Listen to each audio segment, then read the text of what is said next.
Elon Musk, what's the vision here? What are you trying to do to the car industry?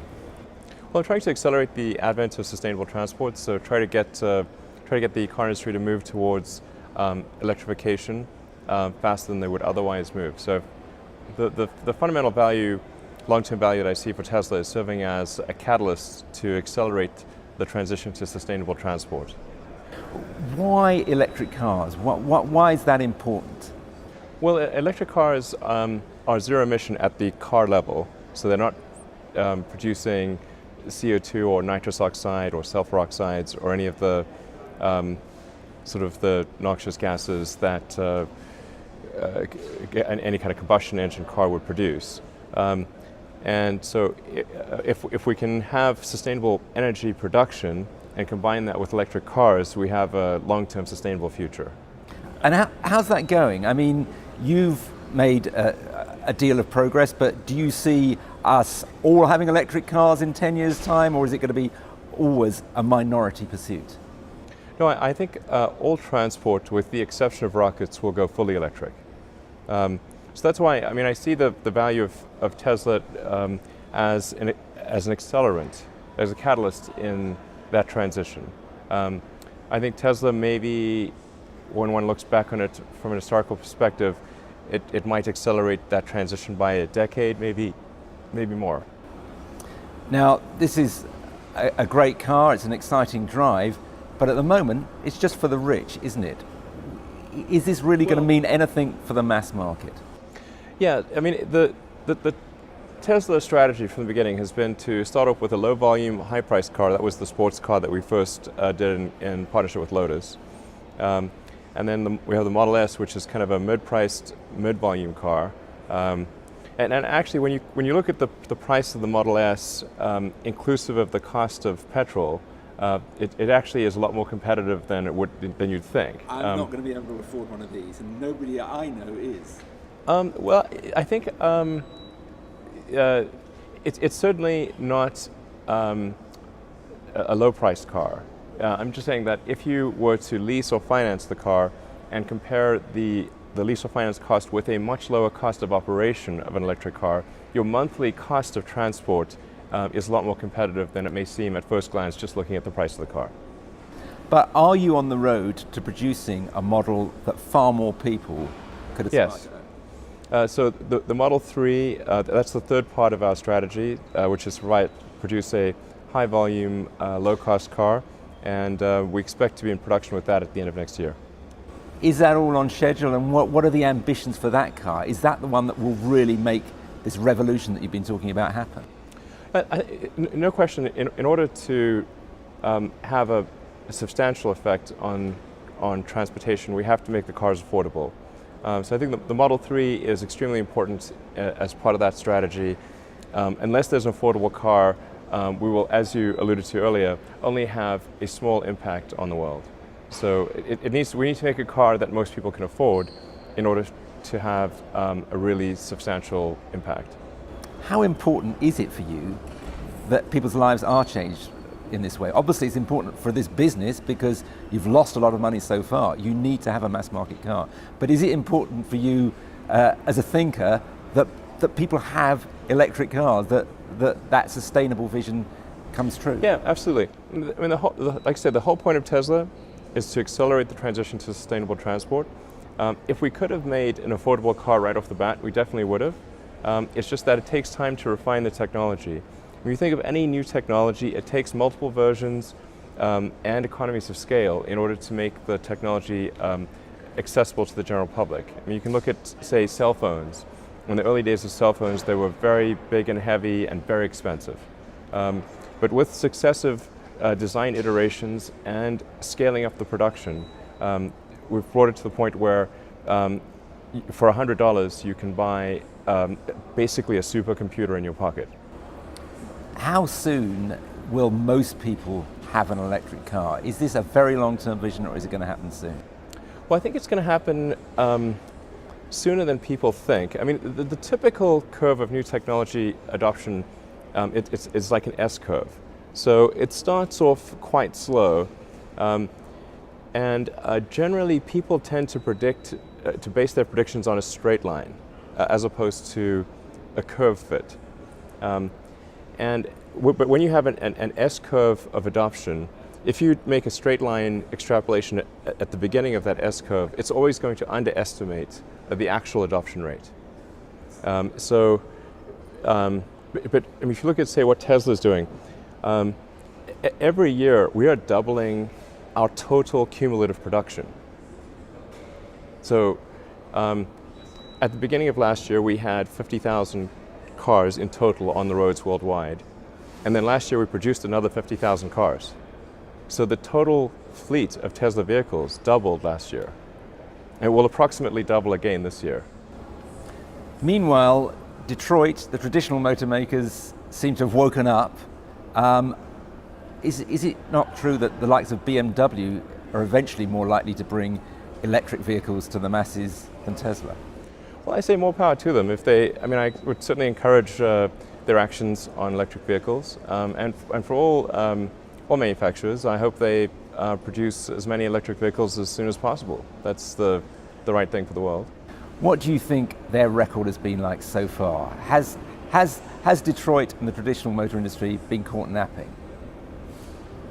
Well, they didn't really believe in electric cars. They didn't think that it was technologically possible to create a compelling electric car. And they felt that even if someone did create an electric car with long range and high performance, that people wouldn't want to buy it because they have some deep love of gasoline, and that it's vital to be able to refuel in 5 minutes. So with Tesla, we were able to disprove those axiomatic errors. So with the Tesla Roadster, we were able to show that you can in fact create a very fast, attractive, high performance, great handling electric car. And that if you made such a car with long range, and if you make such a car, people would buy it.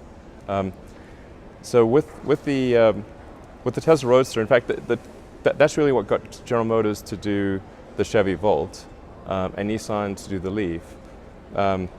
So we announced the Tesla Roadster in mid-2007, and Bob Lutz, he's told the story many times, took our press release to his engineers and said, if a little company in California can do this, why can't we?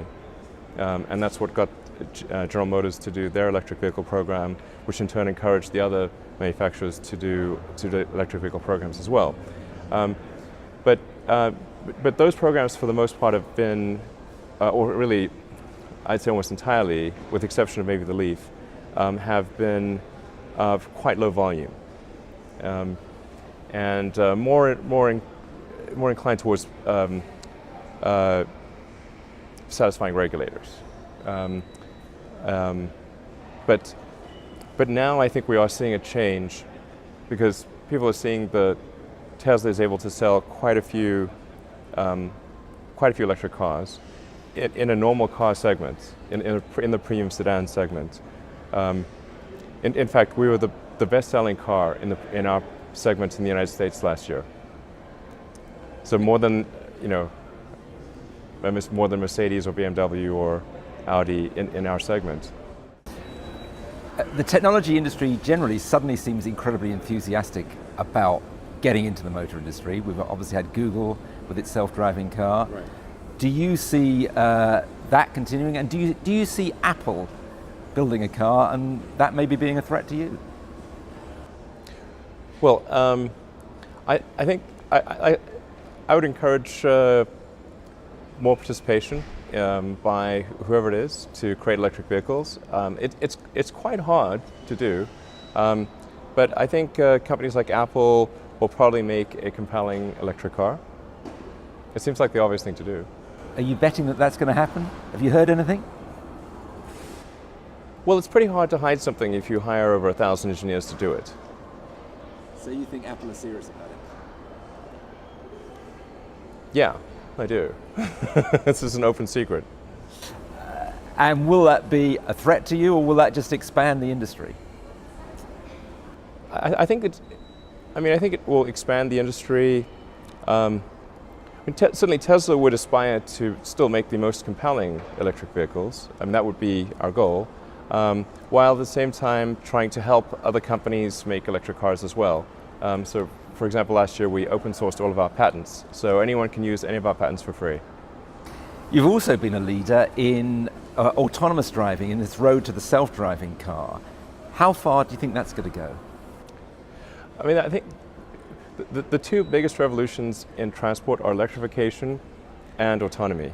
Those are the two biggest innovations since the moving production line, and they're both happening at about the same time. I think autonomy is extremely important, and I think in the long term, nobody will buy a car unless it is autonomous. It will be like having a manually operated elevator or something like that. So it's just a strange anachronism. In 10 years' time, what will I be driving? Or will I be driving at all? Will I just be pressing a button on an app, a car will drive up and take me where I want it? Yeah, you will only drive if you want to drive. It'll be like owning a car that is not self-driving in the long term. Will be like owning a horse. You would own it and you would use it for sentimental reasons, but not for, not for daily use, really. Unlikely. Now you've taken a lot of interest in artificial intelligence. This is becoming an artificially intelligent car. Well, it's narrow artificial intelligence. You've also expressed concern about where that's heading. Is that because you've looked at what that car can do and have thought, what happens if it develops a mind of its own? Why are you worried? No, we don't need to be concerned about the cars. A car is not deep AI. It's a narrow use case. We're not trying to build sentience into the car. It's just trying to look at the lines on the road and steer correctly. And I would consider that to be essentially a solved problem. It's just a question of refining the details of the technology and bringing that to market, and then improving the nines of reliability. So in order to have a self-driving car, you really have to have many nines of reliability. So it's 99.9999%, something like that, is how good it needs to be. Let's say, to first approximation, you'd want a self-driving car to be an order of magnitude safer than a human-driven car. And if you're like, okay, it's 10 times safer, then it's like there's no more doubt, there's no more debate about which one is safer. But it's still a narrow use case. The cars are not going to develop consciousness or decide that they want to take over the world or something like that. I think we really need to be more concerned about deep AI. Yeah. And why do we need to be concerned about that? Well, I mean, because there are, I think, scenarios where if there's some vast intelligence that either develops a will of its own or is subject to the will of a small number of people, then we could have an undesirable future. I mean, if you want to read a real scary one, I'd say Harlan Ellison's "I have no mouth and I must scream" will give you nightmares. You read a lot of science fiction. Is it giving you nightmares at the moment? This It has given me nightmares, yeah. And are you genuinely, when you've been one of the prime movers about AI, I interviewed Stephen Hawking last year, Right. Had similar concerns. Is that a short-term concern, or is it something way off that we don't need to worry about for a long time? It's going to come faster than anyone appreciates. I think it's, with each passing year, the sophistication of computer intelligence is growing dramatically. I mean, I really think we're on an exponential improvement path of artificial intelligence. And the number of smart humans that are developing AI is also increasing dramatically. I mean, if you look at like the attendance at the AI conferences, they're doubling every year. They're getting full. I have a sort of a young cousin of mine who's graduating from Berkeley in computer science and physics, and I asked him, like, well, how many of the smart students are studying AI and computer science? And the answer is all of them. Now you're in three extraordinary industries. You're in electric cars, you're in rockets, and you're in solar energy. What unites you? What unites those three interests? Well, what I'm trying to do is to minimize future existential threats, or to take whatever action I can to ensure the future is good. I didn't expect these companies to succeed. I thought they would most likely fail, particularly Tesla and SpaceX. I thought SolarCity had a higher probability of success.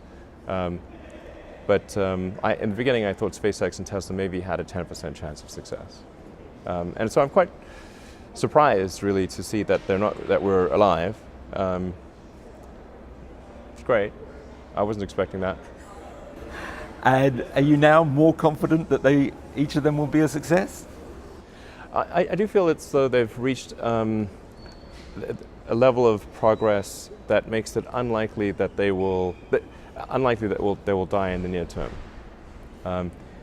Both Tesla and SpaceX have a lot of customers. We've sort of really earned the trust of a large number of customers, and these are really solid organizations, or like really, I think thoughtful end customers for the car. And I think, like, whenever your customers really want you to succeed, then you will succeed. Finally, you're obviously a very competitive person. You're competing with the likes of Jeff Bezos in Jeff who?